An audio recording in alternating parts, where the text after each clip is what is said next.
अस्सलाम वालेकुम गाइस, कैसे हैं आप सब। उम्मीद करता हूं कि आप खैरियत से होंगे। हमने स्टैटिस्टिक्स का चैप्टर नंबर 6 शुरू किया हुआ है, जिसके हमने 22 क्वेश्चन कर लिए हैं। आगे से 23वां क्वेश्चन हम अब शुरू करने लगे हैं। A marble is drawn at random.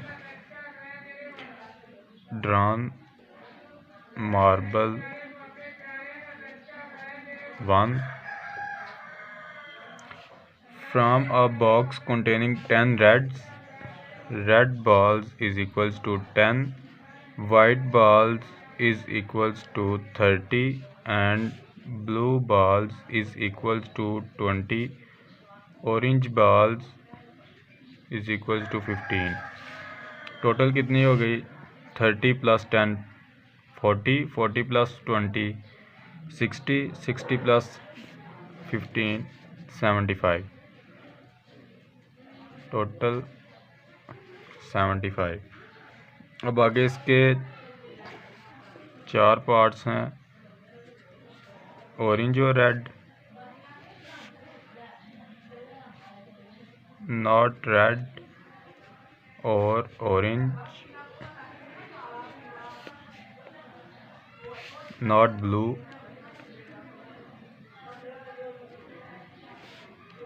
और चौथा पार्ट है रेड, वाइट और ब्लू। सबसे पहले हम पहला पार्ट शुरू करते हैं, ऑरेंज और red.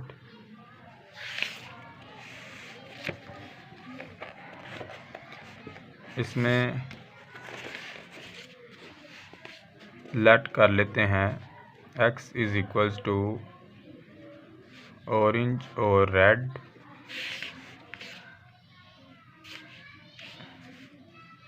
P of x is equals to orange कितनी बॉल्स हैं हमारे पास? ऑरेंज बॉल्स हमारे पास 15 हैं। 15 C1 और 75 C1,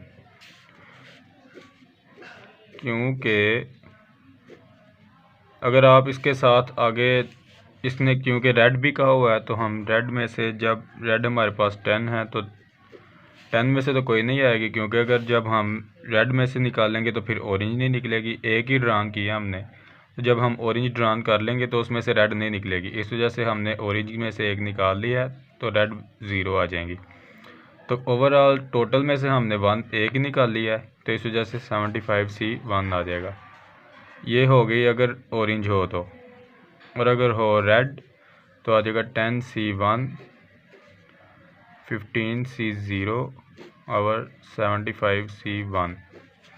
अब इसमें हमने 10 C1 इसलिए लिखा है क्योंकि रेड में से हो सकता है वो बॉल निकाल ली हो, और 15 C0 इसलिए लिखा है, ऑरेंज में से अगर रेड में से एक निकलेगी तो ऑरेंज में से तो नहीं निकलेगी।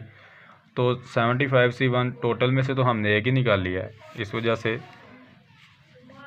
15 C1 करेंगे 15, 75 C1 करेंगे 75, 10 C1 करेंगे तो 10, 75 C1 करेंगे तो ये 75 आ जाएगा। जब हम इसको जमा करेंगे तो ये आएगा 25 और 75। आगे इसको मज़ीद एक्सप्लेन करना चाहें तो ठीक है, अगर नहीं यहाँ तक भी रखना चाहें तब भी ठीक है। आगे चलते हैं सेकंड पार्ट की तरफ।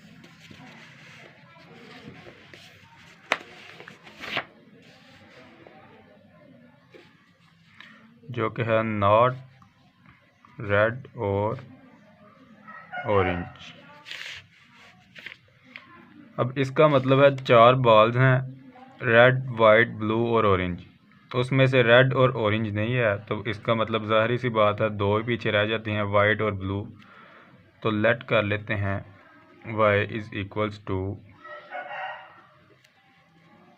सॉरी, क्योंकि नॉट रेड और ऑरेंज है, इसका मतलब है कि ये दोनों नहीं है, तो हम लेट कर लेते हैं y is equal to blue और वाइट।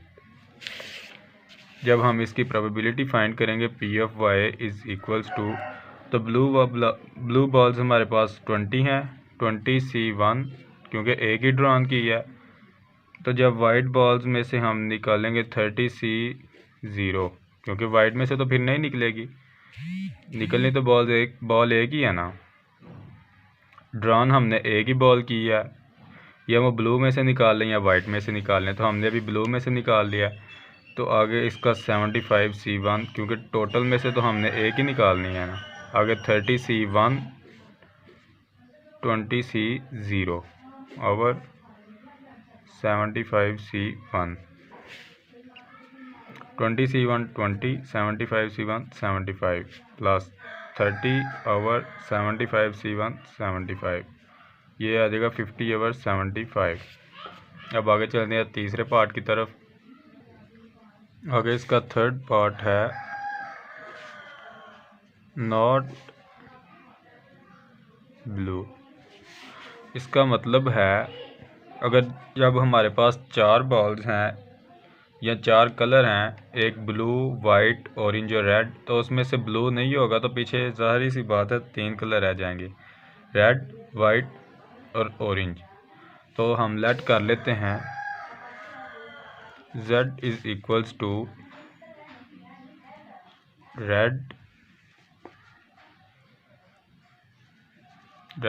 और वाइट और ऑरेंज।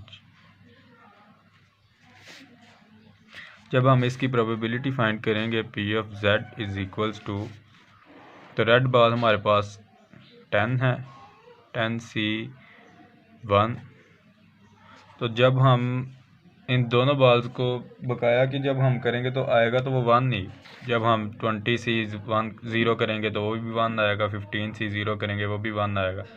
तो हम इन दोनों को इकट्ठा करके लिख लेते हैं, यानी कि वाइट और ऑरेंज बॉल दोनों की जो तादाद है नंबरों की, वो मिला के एक ही तादाद लिख लेते हैं। जो चूँकि इसको जब हम मल्टीप्लाई करेंगे तो आंसर तो यही रहेगा, क्योंकि 1 आएगा, तो 1 के साथ जो मर्ज़ी मल्टीप्लाई कर लें वो आंसर तो वही रहेगा। तो इस वजह से हम इन दोनों बॉल्स को मिला के लिख लेते हैं। तो इन दोनों बॉल्स की कितने तादाद है, तो 30 बॉल्स हमारे पास वाइट हैं और 15 ऑरेंज हैं। 30 + 15 करेंगे तो ये आ जाएगा 45, 45C0 करेंगे तो ये 1 आएगा, 75C1, क्योंकि हमने बॉल तो एक ही ड्रॉन की है। तो जब हम आगे करेंगे, ये तो रेड में से थी, तो जब हम वाइट करेंगे तो ये आ जाएगा 30C1, 4 बॉल वाइट में से ड्रॉन हो गई। तो बकाया जो ये ऑरेंज हमारे पास 15 बॉल्स हैं, रेड हमारे पास 10 है। तो जब हम 15 + 10 करेंगे तो 25 हो जाएगा, 25C0 करेंगे तो इसका आंसर भी 1 आएगा। इस वजह से 75C1, क्योंकि हमने टोटल में से भी एक ही बॉल ड्रॉन की है। जब हम ऑरेंज में से एक बॉल निकाल लेंगे तो 15C0 + 15C1, क्योंकि ऑरेंज में से हमने वो बॉल ड्रॉन की है, तो 40C0, क्योंकि ना जब हमने वो ऑरेंज में से ड्रॉन कर ली है तो वो ना वाइट में से निकली है तो ना रेड में से, इस वजह से हम उन दोनों का 0 कर देंगे, 75C1। जब इसको मज़ीद हल करेंगे तो ये आएगा 10 over 75 plus 30 over 75 plus 15 over 75। तो इसको जब हम ऐड करेंगे तो ये आ जाएगा 10 + 30 + 15, 10 + 30 40, 40 + 15 ये आ जाएगा 40 + 15 55 ओवर 75। अगर आप इसे आगे मज़ीद हल करना चाहें तो तब भी ठीक है, अगर यहाँ तक ही रखना चाहें तो तब भी ठीक है। अब आगे चलते हैं चौथे पार्ट की तरफ।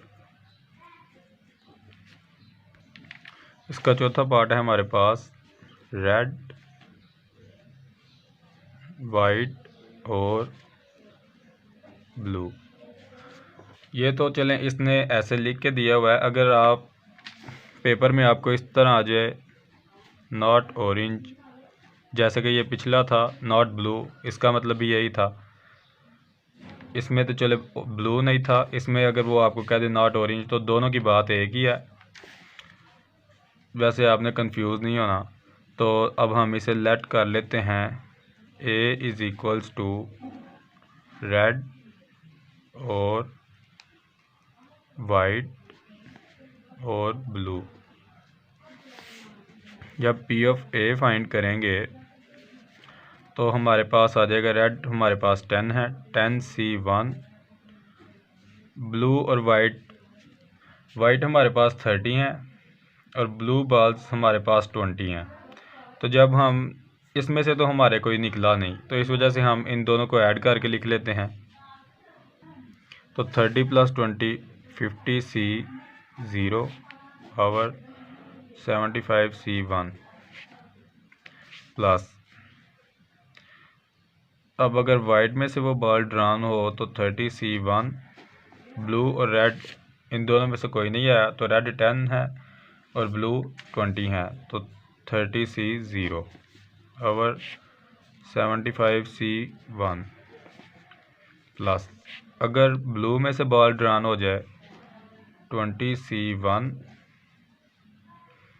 तो हम वाइट और रेड को मिला के 40C0 और 75C1। तो जब हम आगे से मज़ीद हल करेंगे तो 10C1 10 और 75 प्लस 30 और 75 प्लस 20 और 75। जब हम इसे ऐड करेंगे तो ये आएगा 10 + 30 + 20, 10 + 30 40, 40 + 20 60, 60 और 75। यही आपका आंसर है। अब आगे चलते हैं 24 वाला क्वेश्चन, तो वो डेफिनेशन है और 25 वाला भी डेफिनेशन है। 26 वाले की तरफ चलते हैं।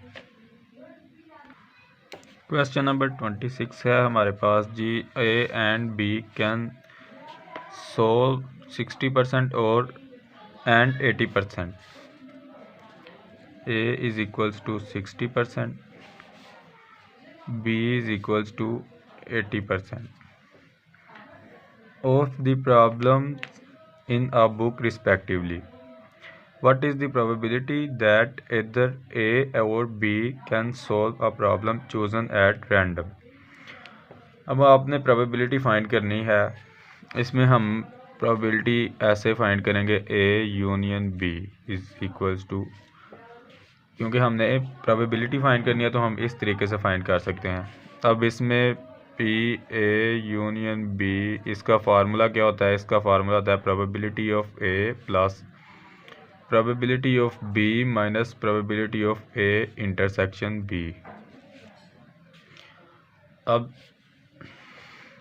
probability of A हमारे पास क्या है, probability of B क्या है और probability of A intersection B क्या है।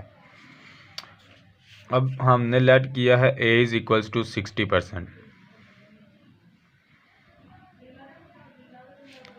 चलें, अब हमने A लेट किया है 60%। A की परसेंट ख़त्म कर दें तो वो हमारे पास probability of A होगा, यानी कि 0.60 परसेंटेज। हम जब ख़त्म करते हैं तो जो हमारे पास नंबर होता है परसेंटेज में, उसको हम 100 पे डिवाइड कर देते हैं। तो जब हम इसको 60 को 100 पे डिवाइड करेंगे तो ये आ जाएगा 0.60। वैसे अगर आप 0.6 तक भी रखें तो अब भी ठीक है, वैसे अगर आप 0.60 करना चाहें तब भी ठीक है। probability of B is equals to 0.80। अब probability of A भी आ गई, probability of B भी आ गई। अब हमें चाहिए probability of A intersection B। probability of A intersection B का हमारे पास फार्मूला होता है probability of A multiply by probability of B।